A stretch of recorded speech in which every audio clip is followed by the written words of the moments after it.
హృదయమొక అద్దమని నీ రూపు బింబమని తెలిపేను హృదయం నీకు సొంతమని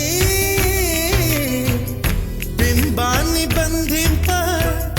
తాడేది లేదు సఖి అద్దాల ఊయల బింబమూగే చలి నువ్వు తేల్చి చెప్పవే పిల్ల లేక కాల్చి చంపవే లైలా నా జీవితం నీ కనుపాపలతో వెంటాడి కవేటాడొద్దే లేదని చెప్పా నిమిషము చాలు లేదన్న మాట తట్టుకోమంటే మళ్ళీ మళ్ళీ నాకొక జన్మే కావాలి ఏమి చేయమందువే ఏమి చేయమందువే గంధపు గాలిని తలుపు